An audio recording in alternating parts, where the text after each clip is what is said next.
স্বাগত। আজ সপ্তম শ্রেণীর গণিত বইয়ের ১.১ অধ্যায়ের ৫ এবং ৬ নম্বর সমস্যাটি আমরা সমাধান করব। এখানে ৫ নম্বর যেটা দেওয়া আছে ৪৬৩৯ থেকে কোন ক্ষুদ্রতম সংখ্যা বিয়োগ করলে বিয়োগফল একটি পূর্ণবর্গ সংখ্যা হবে। তাহলে নিশ্চয়ই এই যে সংখ্যাটি দেওয়া আছে এটি পূর্ণবর্গ নয়। পূর্ণবর্গ থেকে একটু বেশি আছে যে সংখ্যাটা বিয়োগ করলেই আমরা পূর্ণবর্গ ফলাফল পাব। তাহলে কতটুকু বেশি আছে সেটা আমরা দেখব, অর্থাৎ এটাকে ভাগ প্রক্রিয়ায় বর্গমূল করে যেটা অবশিষ্ট থাকবে নিচেই সেটাই হবে আমাদের উত্তর, অর্থাৎ সেই সংখ্যাটি বিয়োগ করলেই বিয়োগফল পূর্ণবর্গ হবার কথা। তো ভাগ প্রক্রিয়ায় বর্গমূল করার যে নিয়ম সেটি হচ্ছে দুইটা জোড়া জোড়া করে নিতে হবে ডান দিক থেকে, তারপরে বামে যেটা রয়েছে সেটা দিয়ে কাজ করতে হবে।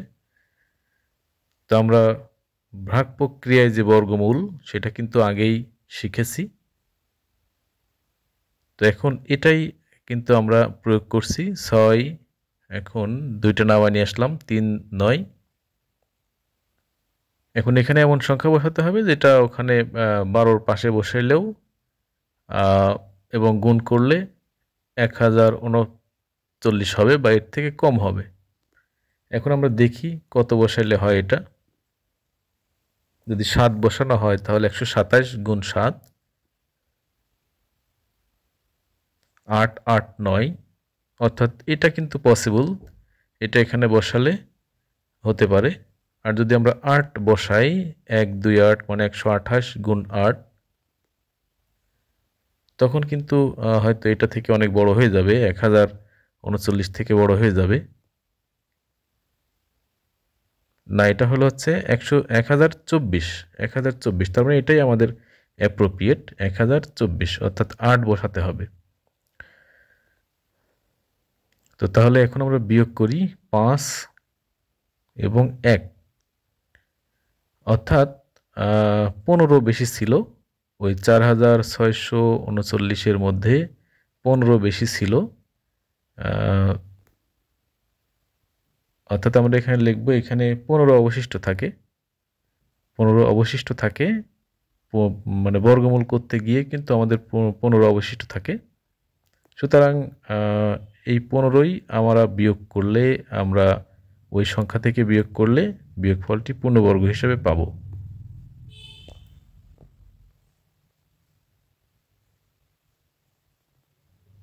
তো আমরা দেখি এখন কিভাবে লিখতে হবে। ৪৬৩৯ সংখ্যাটি পূর্ণবর্গ নয়, এটা এভাবে লিখতে হবে কারণ এখানে ১৫ অবশিষ্ট রয়েছে। কারণ বর্গমূল করতে গিয়ে আমরা অবশিষ্ট পেয়েছি হচ্ছে ১৫,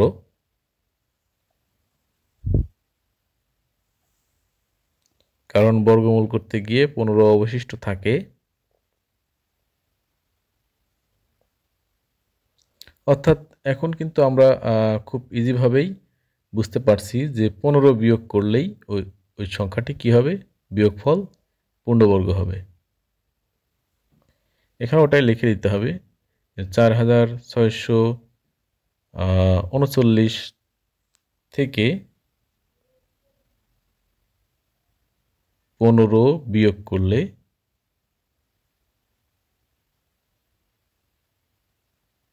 বিয়োগফল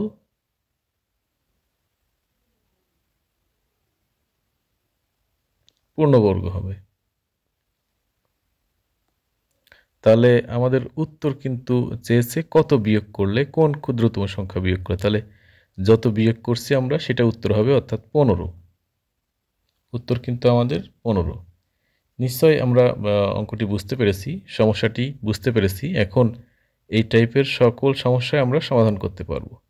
এখন ৬ নম্বর দেখি, ৫৬০৫ এর সাথে কোন ক্ষুদ্রতম সংখ্যা যোগ করলে যোগফল একটি পূর্ণবর্গ সংখ্যা হবে।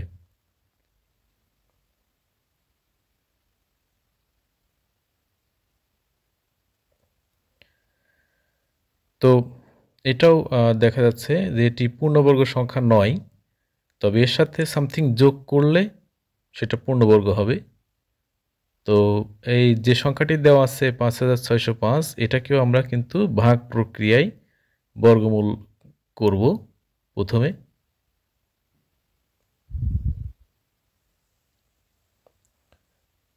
সংখ্যাটিকে ভাগ প্রক্রিয়ায় বর্গমূল করি।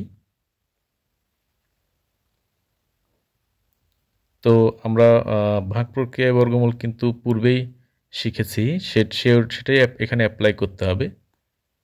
জোড়ায় জোড়ায় রেখে দিতে হবে, ডান পাশে এবং বাম পাশে দুইটি জোড়া হয়েছে। এখন ৭ ৭ ৪৯, ৮ ৮ ৬৪ হয়ে যায়। তো আমরা ৮ নিব না, ৭ নিব। তো বিয়োগ করলে এখন হবে হচ্ছে ৭, উপর থেকে এক জোড়া নামায় নিয়ে আসতে হবে 05,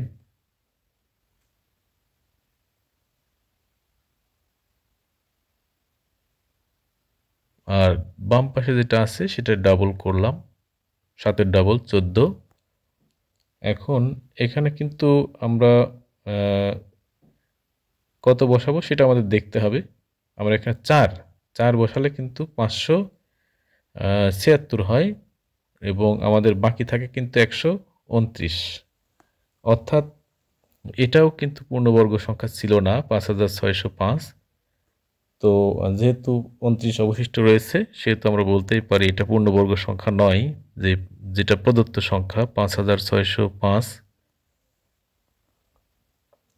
তো এর সাথে সামথিং যোগ করতে হবে, যোগ করলে কিন্তু পূর্ণবর্গ হয়ে যাবে। তখন কিন্তু আমাদের যে বর্গমূল সেটা কিন্তু বৃদ্ধি পাবে ১। তো সেটাই এখানে বর্ণনা আকারে লিখতে হবে। তো এভাবে লিখতে হবে যে ১২৯ অবশিষ্ট থাকায়, মানে পুরোটা পরীক্ষার সময় এভাবে বর্ণনা আকারে লিখতে হবে ডিটেইল। ১২৯ অবশিষ্ট থাকায় ৫,৬০৫ সংখ্যাটি পূর্ণবর্গ নয়।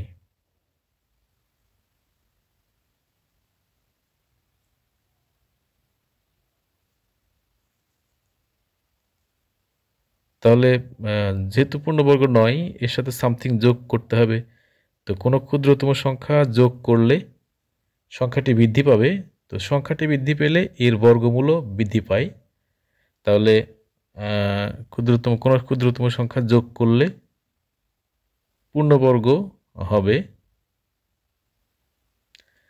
তখন এর বর্গমূল কত হবে? তখন এর বর্গমূল কিন্তু এই ৭৪-এর সাথে ১ যোগ হয়ে যাবে, অর্থাৎ সংখ্যা বৃদ্ধি পেলে বর্গমূলও বৃদ্ধি পাবে ১।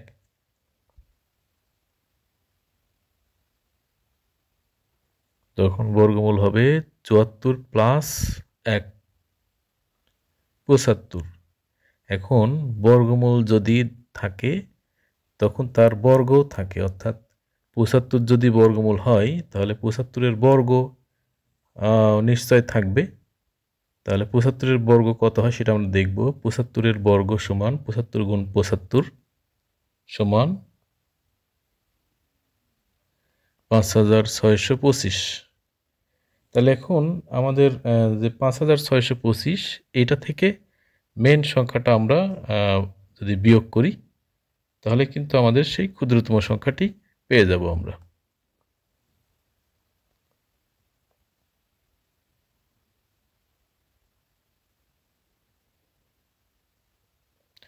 তাহলে এখানে পূর্ণবর্গ সংখ্যা কিন্তু ৫,৬২৫, আর যেটা দেওয়া ছিল সেটা পূর্ণবর্গ ছিল না। তাহলে কত যোগ করলে ওটা হবে? তাহলে ৫,৬২৫ থেকে ৫,৬০৫ বিয়োগ করে দিব আমরা এখন।